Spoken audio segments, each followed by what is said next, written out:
தமிழக அரசு மேகதாது முல்லை பெரியாறு தடுப்பணை கட்டும் பணிகளை தடுத்து நிறுத்த தவறியுள்ளதாக மதுரையில் அதிமுக முன்னாள் அமைச்சர் RP உதயகுமார் தெரிவித்தார். மதுரை மாவட்டம் அலங்காநல்லூரில் அதிமுக நகர செயலாளர் அழகுராஜா மற்றும் ஒன்றிய செயலாளர் ரவிச்சந்திரன் ஏற்பாட்டில் நடைபெற்ற பூத் கமிட்டி ஆலோசனை கூட்டம் மற்றும் முகவர்களுக்கான பயிற்சி முகாமில் அதிமுக முன்னாள் அமைச்சர் RP உதயகுமார் கலந்து கொண்டார். தொடர்ந்து கூட்டத்தில் பேசிய அவர், அதிமுக ஆட்சி காலத்தில் 22 கோடி ரூபாய் நிதி ஒதுக்கப்பட்ட சர்க்கரை ஆலை தற்போது திறப்பதற்கு வழியின்றி உள்ளதாகவும், மக்களை ஏமாற்றும் அரசாக ஸ்டாலின் அரசு உள்ளது என்றும் குற்றம் சாட்டினார். மேலும் திமுக அரசு மேகதாது முல்லை பெரியாறு தடுப்பணை கட்டும் பணிகளை தடுத்து நிறுத்த தவறியுள்ளதாக கூறிய அவர், தேர்தல் வாக்குறுதிகளை நிறைவேற்றவில்லை என்று கடுமையாக சாடினார். நம்ம அதிமுக கட்சியில தான் அந்த உரிமைக்காக போராடிட்டே இருக்கோம். இந்த அழகானூர் கூட்டுறவு சர்க்கரை ஆலை இங்க சேர்மனா இருந்தார் ரவிச்சந்திரன். நம்ம இருக்கிற போது 22 கோடி ரூபாய் மாணிக்க எம்எல்ஏ சொன்னாரு, கம்மியா சொன்னாரு. இன்ன தேதி வரைக்கும் சட்டமன்றத்துல பேசிட்டோம், எல்லா கட்சியும் பேசிட்டாங்க. அதை திறக்கிறதுக்கு வழி மிக விரைவில் பொதுச் செயலாளருடைய ஆணை பெற்று அலங்காநல்லூர் கூட்டுறவு சர்க்கரை ஆலையை மீண்டும் திறப்பதற்கு, அதை பாதுகாப்பதற்கு அதிமுக முன்கரமாக நின்று போராடும். மத்திய அரசை குறை கூறிக்கொண்டே தேர்தலை சந்திக்கலாம் என திமுகவினர் நினைப்பதற்கு மக்கள் தகுந்த பாடம் புகட்டுவார்கள் என திருச்சியில் முன்னாள் பாஜக மாநில தலைவர் அண்ணாமலை தெரிவித்தார். திருச்சியில் பாஜக முன்னாள் மாநில தலைவர் அண்ணாமலை செய்தியாளர்களை சந்தித்தார்.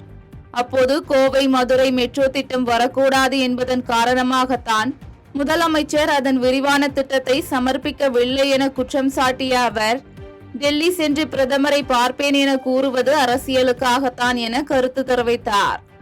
தொடர்ந்து மெட்ரோ ரயில் விவகாரத்தில் தமிழக அரசு அரசியல் செய்து கொண்டிருப்பதாக கூறிய அவர், முறையான திட்ட அறிக்கையை மத்திய அரசிடம் சமர்ப்பிக்க வேண்டும் என வலியுறுத்தினார். மேலும் மத்திய அரசை குறை கூறிக்கொண்டே தேர்தலை சந்திக்கலாம் என திமுகவினர் நினைப்பதாக கூறிய அவர், அதற்கு மக்கள் தேர்தலில் பாடம் புகட்டுவார்கள் என தெரிவித்தார். தொடர்ந்து நெல் கொள்முதல் நிலையங்களை தமிழக அரசு முறையாக பராமரிப்பது கிடையாது என்றும், விவசாயிகள் உரிய நேரத்தில் நெல்லை கொண்டு வந்தாலும் அதை கொள்முதல் செய்வதில் தாமதம் செய்கிறது என்றும் குற்றம் சாட்டிய அவர், இந்த விவகாரத்தில் முதலமைச்சர் MK ஸ்டாலின் தான் குற்றவாளி என காட்டமாக தெரிவித்தார். ஆனால் எனக்கு தெரிந்து கடந்த 2-3 முறை பிரதமர் அவர்கள் வந்தும் கூட முதலமைச்சர் வரல. வேறு காரணம் சொன்னாங்க. இந்த முறை மினிஸ்டர் வெயிட்டிங்னு சொல்லிட்டு நம்முடைய வெள்ளக்கோவில் சாமிநாதன் அமைச்சர்களும் அனுப்பியிருந்தாங்க. ஸோ புரோட்டோகால் படி அமைச்சர் வர்றாங்க, வணக்கம் சொல்றாங்க, கிளம்புறாங்க. அதனால் முதலமைச்சர் அவர்கள் தான் அவங்க இன்ஸ்டிடியூஷனை பயன்படுத்தி பிரதமர்கிட்ட முறையிடலாம், கேட்கலாம், அவங்க கருத்தை சொல்லலாம். ஆனா இந்த விஷயத்தை பொறுத்தவரை முதலமைச்சர் அவர்களுக்கு கோவையிலும் மதுரையிலும் மெட்ரோ வர வேண்டாம் என்கின்ற எண்ணம் தான் முதலமைச்சருக்கு இருக்கு. மெட்ரோ வர வேண்டும் என்கின்ற எண்ணம் இருந்தால் அந்த டீடைல்டு ப்ராஜெக்ட் ரிப்போர்ட் DPR சரியான முறையில தயாரிச்சு கொடுத்திருப்பாங்க. இவர் மேற்பார்வை பண்ணிருப்பார். இல்ல DPR நாங்க சரியா தான் கொடுத்தோம், நிராகரிச்சுட்டாங்கன்னு முதலமைச்சர் நினைச்சிருந்தா பிரதமரை சந்திச்சு முறையிட்டு இருப்பாங்க.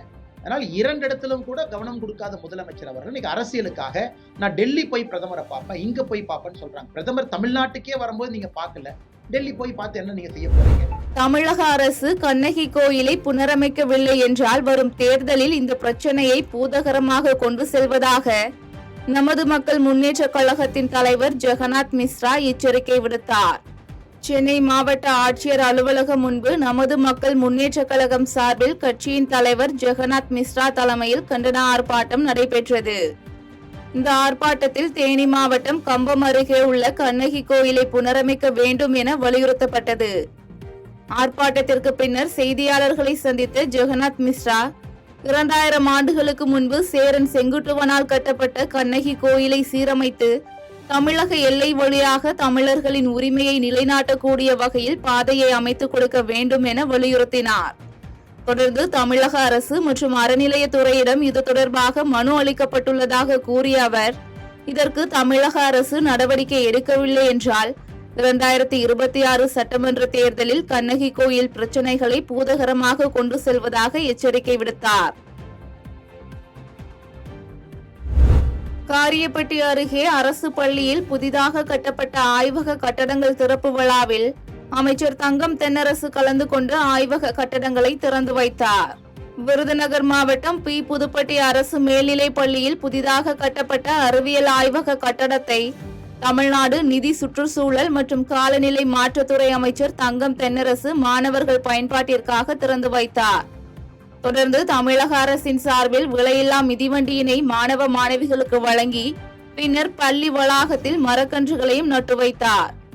இதனையடுத்து அரசு பள்ளி மாணவி ஒருவர் ஆத்திக்குளம் வரும் பேருந்தை தங்கள் ஊரான அள்ளிக்குளத்திற்கும் வருவதற்கு ஏற்பாடு செய்து கொடுத்தால் சிரமமில்லாமல் இருக்கும் என்று கோரிக்கை வைத்ததை அடுத்து அமைச்சர் போக்குவரத்து துறை அதிகாரிகளுடன் பேசி நடவடிக்கை எடுப்பதாக உறுதியளித்தார்.